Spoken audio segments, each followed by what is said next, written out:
The air in the Olympic Mountains carried a sharp, invigorating bite that October, the kind that nipped at your exposed skin and seeped relentlessly through layers of flannel shirts, wool socks, and down jackets, a stark reminder that nature operated on its own indifferent terms, oblivious to human fragility. The Hoh rainforest, nestled within Olympic National Park on Washington's rugged peninsula, was a world unto itself. A temperate rainforest where annual rainfall could exceed 140 inches, turning the ground into a spongy mosaic of moss and mud.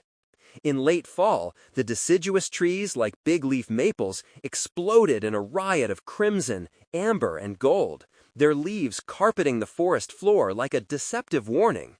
Beautiful in their decay, but slick and treacherous underfoot, crunching with a brittle snap that echoed through the dense canopy.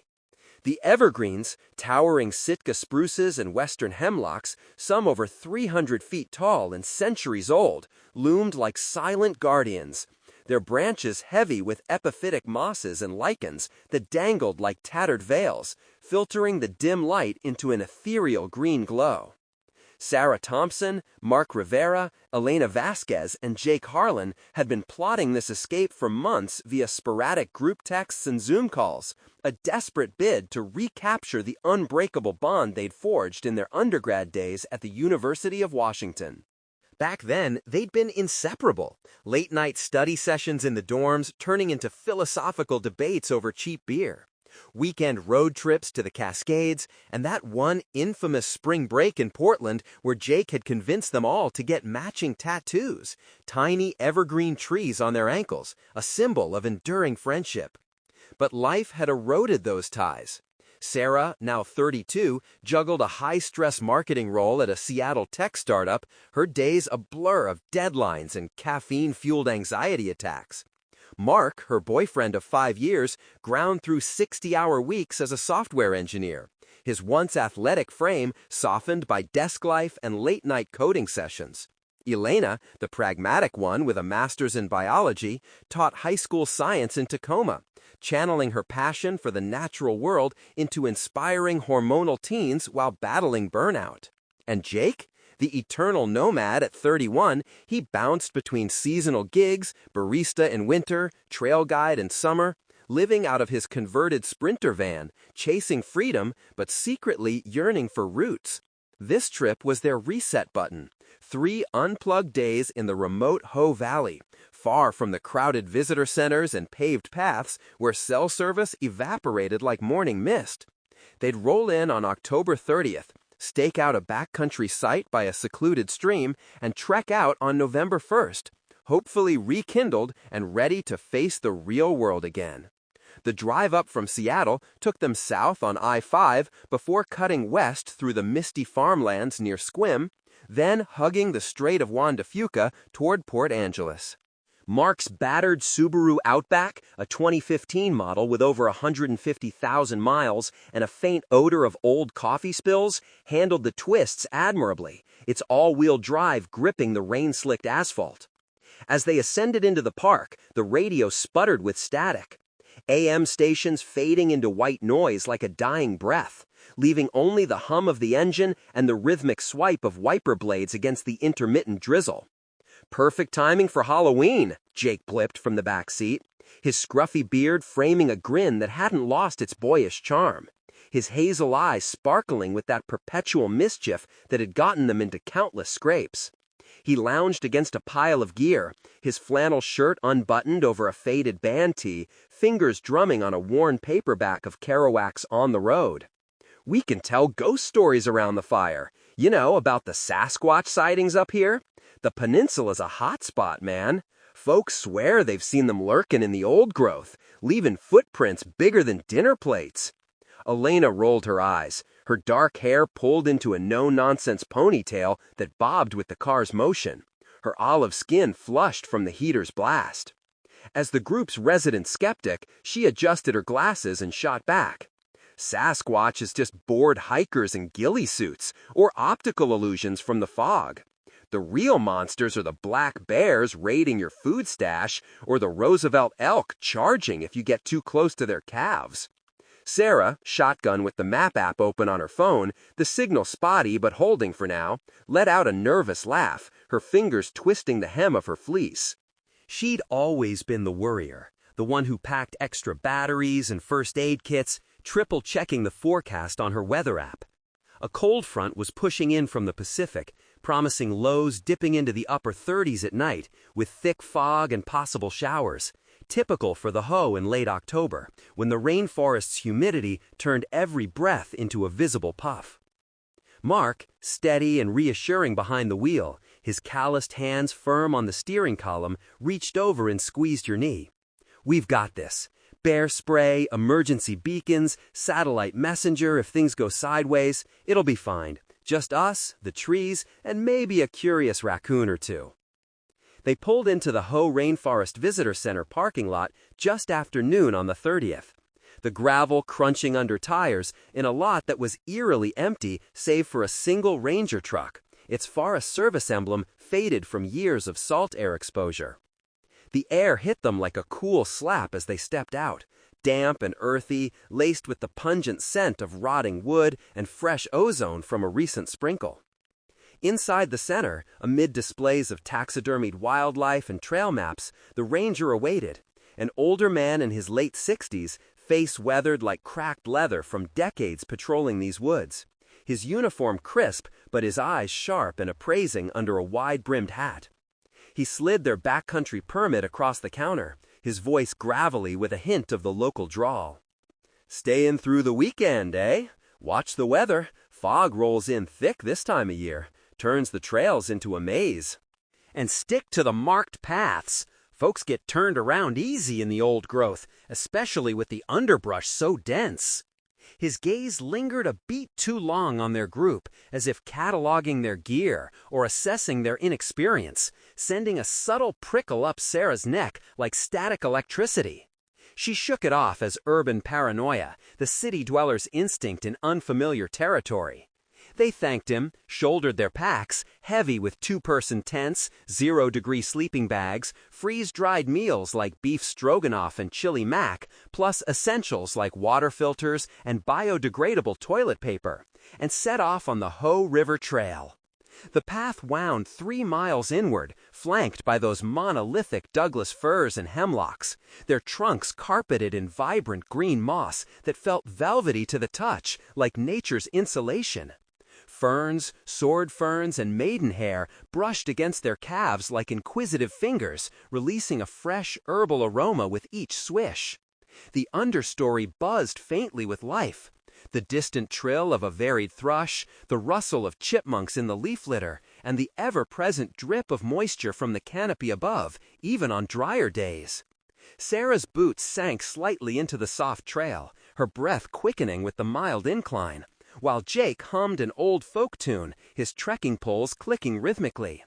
By dusk, with the sun slanting low through the trees and painting the forest in hues of burnt orange and deep shadow, they'd claimed a small clearing near a babbling stream, the Ho River's tributary, its water crystal clear and shockingly cold, fed by glacial melt from the distant blue glacier. Sarah's boots sank slightly into the soft trail, her breath quickening with the mild incline, while Jake hummed an old folk tune, his trekking poles clicking rhythmically. By dusk, with the sun slanting low through the trees and painting the forest in hues of burnt orange and deep shadow, they'd claimed a small clearing near a babbling stream, the Ho River's tributary, its water crystal clear and shockingly cold, fed by glacial melt from the distant blue glacier. The site was primitive, no facilities, just a flat spot for tents and a fire ring of weathered stones. Mark, ever the Boy Scout alum, knelt to build the fire, stacking kindling of dry twigs scavenged from beneath a fallen log, his hands deft as he struck a ferro rod to ignite the tinder.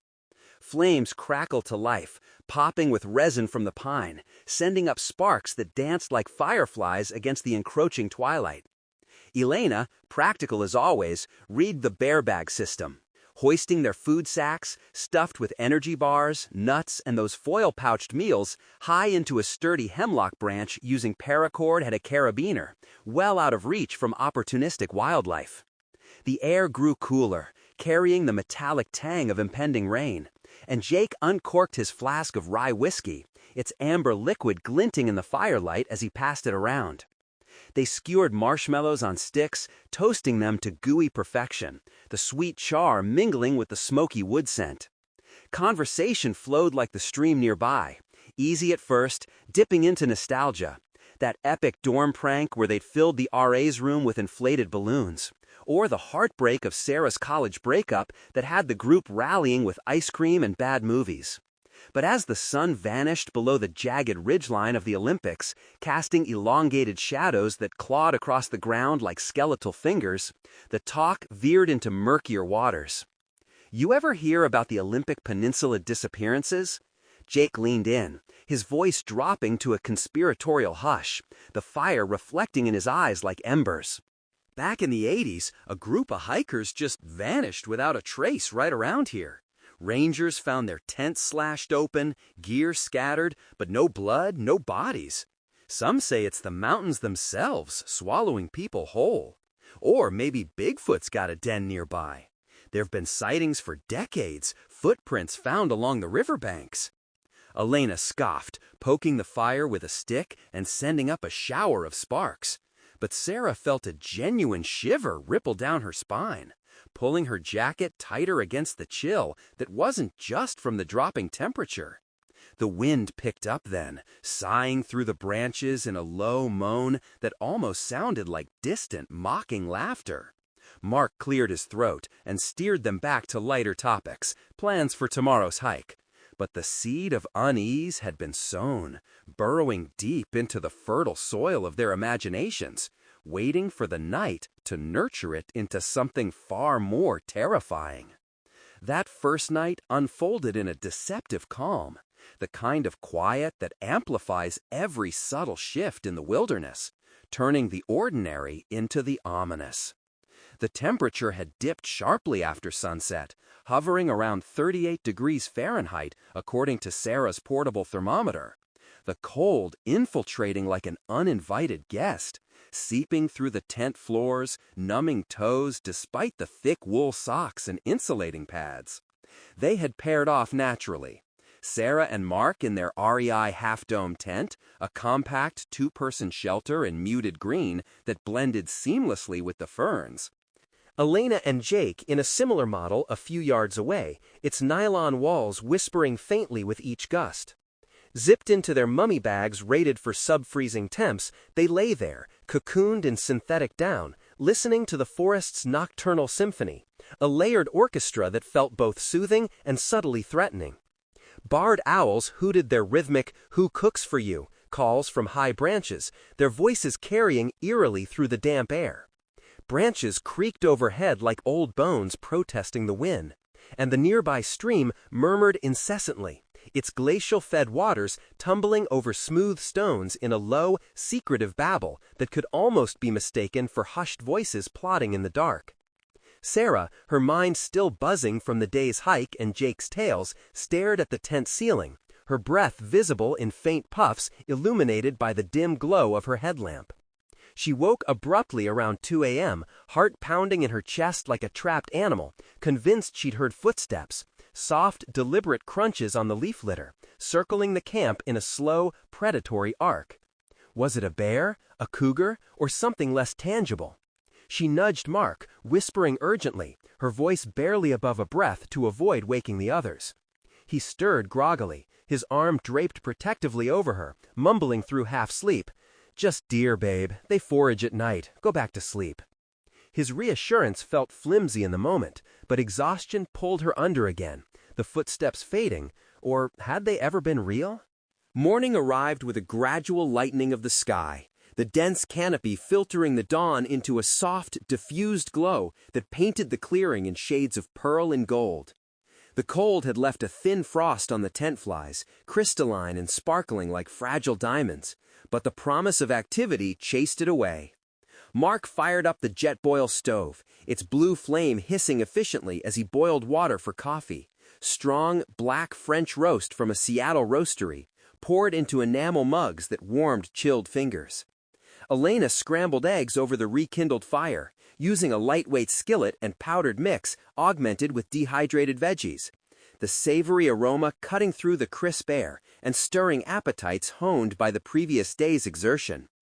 They ate cross-legged on logs around the fire pit, steam rising from their plates, the group banter light and restorative. After breakfast, they laced up their hiking boots, Merrill's for Sarah, Solomon's for the others, and set off on a day hike up the Spruce Nature Trail extension, a moderate 4-mile loop climbing to a viewpoint overlooking the Hoh Valley. The path switchbacked through nurse logs, sprouting new life from decayed giants, the air invigorating with the sharp tang of conifer resin and wet earth. At the overlook, the fall colors exploded in panoramic splendor. Valleys ablaze with maples and fiery reds and oranges, contrasted against the eternal green of the rainforest, with distant peaks of the Olympics etched in snow under a rare patch of blue sky. They snapped selfies with Elena's GoPro, laughing off the previous night's unease as nothing more than urban nerves fraying in the face of true wilderness silence. No traffic hum, no notifications, just the raw pulse of nature. On the way back, Elena, her biology teacher's eyes sharp, spotted elk tracks near the stream's edge, fresh imprints deep in the mud, the cloven hooves splayed wide from a large bull. "See? Wildlife, not monsters," she said triumphantly, kneeling to examine them, her fingers tracing the edges. "Roosevelt elk are common here. They migrate through the valleys this time of year. Probably just passing through last night."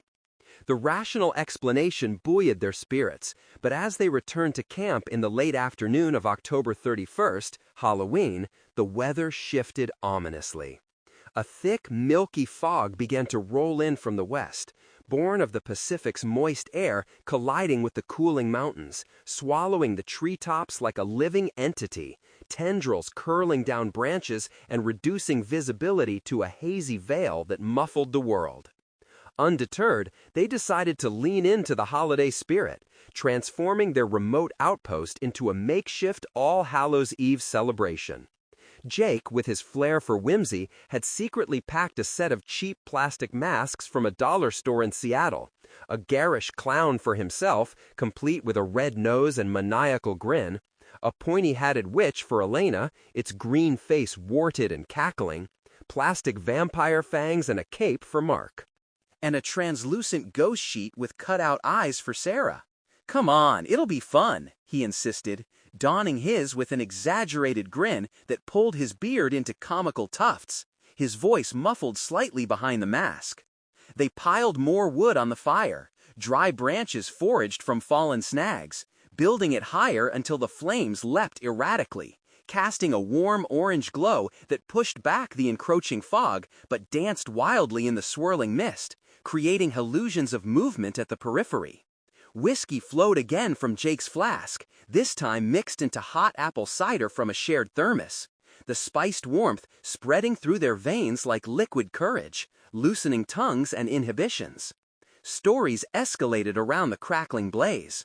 Elena, drawing from her rural Oregon upbringing in a tiny town near the Sislaw National Forest, shared a chilling tale from her grandmother about a family haunted by a doppelganger in the woods, a spectral mimic that imitated loved ones' voices to lure the unwary deeper into the trees, never to return. Her words hung in the air, vivid and personal, evoking memories of foggy nights in her childhood home, where every creak felt like an invitation. Mark countered with urban legends he'd absorbed from late-night Reddick dives, spinning yarns of skinwalkers from Navajo lore, malevolent shapeshifters that donned human hides like ill-fitting suits, prowling the fringes of civilization to sow terror. Sarah tried to laugh along, forcing smiles that didn't reach her eyes, her ghost mask feeling increasingly claustrophobic as the tales blurred the line between fiction and the fog-shrouded reality around them. The mist had thickened now, muffling ambient sounds and turning the forest into an unnatural echo chamber, where every snap of a twig under unseen feet reverberated with amplified menace, as if the woods themselves were listening and responding. As night fell fully, blanketing the valley in inky blackness unbroken by city lights, the temperature plummeted further, dipping into the low 30s and turning breaths into visible clouds that mingled with the fog. They huddled closer to the fire's radiant heat, shoulders brushing in a tight circle, the masks casting grotesque, elongated shadows on their faces that twisted with each flicker of flame, transforming familiar features into something alien and unsettling. That's when it started, the first anomaly, slicing through the camaraderie like a knife. A low whistle pierced the night, faint but deliberate, like someone calling a distant dog, emanating from the east beyond the stream's gurgle. It wasn't an animal sound, too human, too intentional. "What the hell was that?" Sarah whispered, her voice trembling as her ghost mask slipped askew, revealing wide, fearful eyes. Jake, emboldened by the whiskey or his inherent bravado, cupped his hands to his mouth and whistled back, a sharp, mocking reply that echoed briefly before being swallowed by the mist. It wasn't an animal sound, too human, too intentional. "What the hell was that?" Sarah whispered, her voice trembling as her ghost mask slipped askew, revealing wide, fearful eyes. Jake, emboldened by the whiskey or his inherent bravado, cupped his hands to his mouth and whistled back, a sharp, mocking reply that echoed briefly before being swallowed by the mist. He laughed it off, the clown mask bobbing. Probably another camper messing around, maybe some locals pulling a Halloween prank. But no response came, no laughter or acknowledgement, just an oppressive silence that pressed in heavier. Minutes ticked by, 5, 10, marked only by the fire's pops and the group's uneasy glances. Then it came again, closer this time, from the north, the whistle sharper, more insistent, as if drawing nearer with purpose. Elena stood abruptly, her witch mask pushed up onto her forehead and flicked on her headlamp, its powerful LED beam slicing through the fog like a knife through silk, illuminating swirling vapors in ghostly eddies, but revealing nothing solid, no figure, no eye shine, just endless white. "Cut it out, guys, it's not funny," she snapped, her voice edged with irritation, sweeping the light in arcs that cast stark shadows on the trees. No one admitted to it, their denials hanging unspoken in the air, tension coiling like a spring as fleeting accusations flickered in their eyes. Was it Jake joking, Mark trying to spook them, or something external intruding on their isolated bubble? Then the whispers began, insidious and impossible to ignore. At first, Sarah dismissed them as the wind sifting through the ferns, but no, they coalesced into words, fragmented and eerie, drifting from the tree line like smoke. "Come out and play." The phrase slithered into their ears, childlike yet devoid of innocence, sending her blood running cold, a primal chill that raised gooseflesh under her layers. Mark's hand shot to the bear spray canister clipped to his belt, his vampire fangs discarded, forgotten on the ground as he gripped it like a talisman. "Who's there?" he shouted, his voice cracking on the edge, betraying the steady facade he usually maintained. Silence enveloped them again, thick and mocking, broken only by a sudden laughter, soft, childlike, but horribly wrong, distorted as if filtered through water or echoing from a great depth, bubbling up from the fog with an unnatural timbre. Jake, ever the bold one, his curiosity overriding caution, ventured a few steps toward the sound, his clown mask hanging crookedly, flashlight in hand. "This some prank? Rangers testing us for search and rescue drills?" His tone aimed for levity, but it wavered. Elena reached out, grabbing his arm firmly, her nails digging in through his sleeve. "Don't. Something's off. Stay here." As if in response, the fire sputtered violently from a sudden gust, embers scattering upward like frantic fireflies, illuminating brief glimpses of the encroaching darkness before being snuffed out by the mist, leaving the group in a heightened state of dread, the boundary between holiday fun and genuine terror dissolving like the fog itself. As the anomalies escalated, a torrent of questions flooded their minds, each more unsettling than the last, eroding the fragile veneer of rationality they'd clung to. Were they truly alone in this vast, ancient rainforest, where the Ho's old-growth trees had stood sentinel for over a millennium, witnessing untold secrets buried in the soil? Or had they been followed from the trailhead, perhaps by that enigmatic ranger with his lingering stare, or some unseen hiker lurking in the underbrush, drawn by the glow of their fire like a moth to flame? Sarah's thoughts spiraled to darker folklore she'd skimmed in a park brochure. Tales of the Quinault and Quaidoot people's legends, spirits tied to the land, entities awakened on nights when the veil between worlds thinned, like Halloween, a date rooted in ancient Samhain rituals, where the dead and the otherworldly roamed freely. The whispers grew bolder now, no longer mere fragments, but insidious imitations, mimicking their voices with chilling accuracy. "Sarah, help me," it pleaded in Elena's exact tone, her slight Oregon lilt, the faint huskiness from years of classroom lectures. But Elena was right there, huddled by the fire, her wide eyes reflecting the flames like twin pools of terror, her mouth clamped shut in mute horror. The group exchanged frantic glances, pulses racing. How could it know her cadence so perfectly? Mark fumbled for his iPhone, a useless brick without cell signal deep in the valley, but it suddenly buzzed in his pocket, an impossible vibration in this dead zone, like a phantom limb twitching. He yanked it out, the screen illuminating his pale face as it displayed a single cryptic text: "They're watching." No sender listed, no timestamp, just those two words glowing in the default font. A glitch from the cold? Residual signal from earlier? Or something manipulating the device, breaching the barrier between technology and the ethereal? Jake, trying to rally with his trademark bravado, swore under his breath. "It's gotta be a hallucination from the whiskey, mass delusion or some shit." But his voice lacked conviction. They'd barely touched the flask tonight, nursing sips amid the stories, nowhere near enough to induce this shared nightmare. The air grew heavier, saturated with the fog's clammy embrace and the acrid scent of burning wood, as doubt festered like an open wound.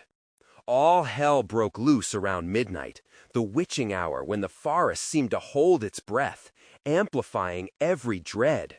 The fog had thickened to an impenetrable soup, a viscous white shroud that reduced visibility to mere arm's length, turning their once cozy clearing into a claustrophobic void where shapes dissolved and reformed like illusions in a house of mirrors. Footsteps encircled the camp now, heavy, deliberate crunches on the frost-kissed leaves, following in a rhythmic pattern that suggested intelligence, a purposeful taunt rather than random wildlife. The friends clustered instinctively by the dwindling fire, backs pressed together in a defensive huddle, their breaths coming in ragged unison as they swept flashlights wildly through the mist.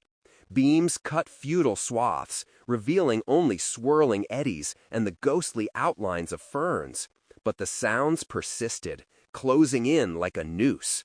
Then, without warning, a shape materialized from the mist, tall and humanoid, yet grotesquely elongated, its limbs stretched unnaturally as if pulled by invisible strings, its outline shifting like smoke caught in a breeze. It wore what looked like a mask. No, a face? Twisted and pallid, etched with veins that pulsed faintly, eyes glinting like wet river stones under moonlight, devoid of pupils but brimming with malevolent awareness. The air around it hummed with an electric charge, raising the hairs on their arms. "Run!" Mark bellowed, his voice raw with adrenaline, fumbling the bear mace from his belt and unleashing a hissing stream of capsaicin into the void. The spray arced through the fog, but the figure didn't flinch. Instead, it dissolved like ink in water, dissipating into nothingness, but not before emitting a shriek that pierced the soul, a guttural wail like flesh being torn from bone, echoing through the trees and reverberating in their chests like a physical blow. Panic surged like a tidal wave. They bolted for the tents, feet slipping on the slick undergrowth, hearts slamming against rib cages. But chaos erupted in the scramble. Elena, her witch mask long discarded, caught her boot on a hidden root, her ankle twisting with a sickening pop that cut through the night like a gunshot, pain exploding up her leg as ligaments tore. She crumpled with a gasp, clutching the injury, but Jake was there in an instant, hauling her up with brute strength, his arms wrapping around her waist as he half-dragged, half-carried her toward shelter. Shadows multiplied around them now, more figures emerging from the fog, ethereal silhouettes that flickered at the edges of vision, whispering their deepest secrets and fears in voices stolen from the group. "You left me behind," one hissed in Mark's baritone, dredging up a long-buried guilt from their college days, when he'd ghosted a mutual friend in crisis, too wrapped up in his own final stress to respond to desperate texts. A regret he'd confessed only once, in a drunken heart-to-heart years ago. Sarah, glancing wildly toward the stream for escape, froze as she caught her own reflection in the rippling water. But it wasn't a mirror image. The doppelganger smiled back independently, its lips curling in a predatory grin that exposed too many teeth, mouthing, "Join us," with silent insistence. The water's surface distorting her features into something monstrous. Were these hallucinations, induced by some toxic spore in the air or carbon monoxide leaching from the fire's embers? Or had the mountains birthed something primal? A manifestation of the land's ancient energies, feeding ravenously on their isolation and the thinning barrier between worlds on this All Hallows Eve, when folklore claimed the spirits walked unchecked.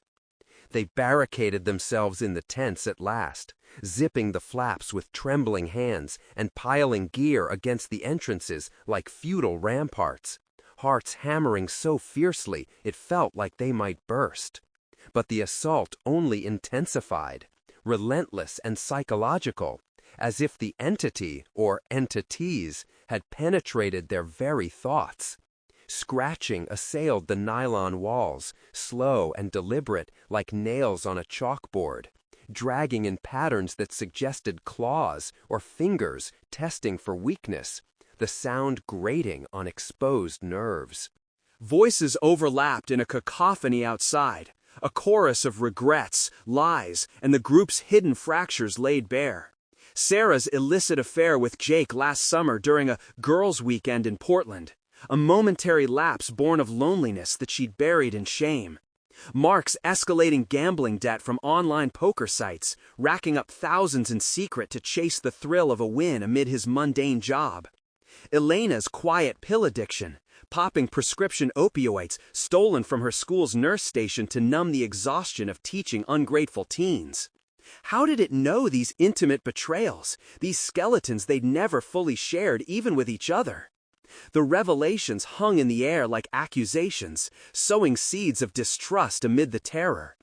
The night stretched into an eternal limbo, each minute elongated by the bone-chilling cold that amplified every sensation. The frost seeping through the tent floor, the fog's damp fingers probing the seams, the unrelenting psychological barrage that left them curled in fetal positions, whispering prayers or denials to themselves. Sleep was impossible, only raw vigilance, punctuated by sobs and gasps. By dawn on November 1st, All Saints' Day, ironically, the fog lifted with merciful swiftness, retreating like a receding tide to reveal a camp that appeared untouched, pristine in the pale morning light. No footprints marred the leaf litter, no evidence of the night's siege, no torn earth, no discarded masks from the apparitions, just their own scattered gear and the cold ashes of the fire. The friends emerged one by one, faces gaunt and hollow-eyed, bodies aching from tension and lack of rest, moving in shattered silence as if speaking might summon it back. They packed up wordlessly, stuffing tents and bags with mechanical efficiency. Elena limping on her swollen ankle, supported by a makeshift splint from trekking poles and duct tape. The hike out was a blur of pain and paranoia, every rustle in the bushes triggering flinches. The once beautiful forest, now a labyrinth of potential threats. Back in civilization, pulling into the visitor center lot where Mark's Subaru waited like a lifeline, they parted ways with terse hugs and avoided eye contact, drifting further apart in the months that followed. Sarah retreating into therapy sessions that danced around the incident. Mark burying himself in work to outrun the guilt. Elena switching schools in a bid for a fresh start. Jake vanishing into his van life with even less contact. Each was haunted by the lingering whispers in their minds, faint echoes that surfaced in dreams or quiet moments, a psychological scar that festered without healing. The ultimate question gnawed at them. Was it real, some supernatural force unearthed by their intrusion? Or had the wilderness, with its isolation and primal power, cracked their psyches like brittle leaves, turning buried tensions among friends into manifested monsters? The Olympic Mountains kept their secret, indifferent and eternal. The Hoh rainforest's moss-draped sentinels waiting patiently for the next unwitting group to wander in, drawn by the allure of autumn's beauty, oblivious to the horrors that stirred beneath.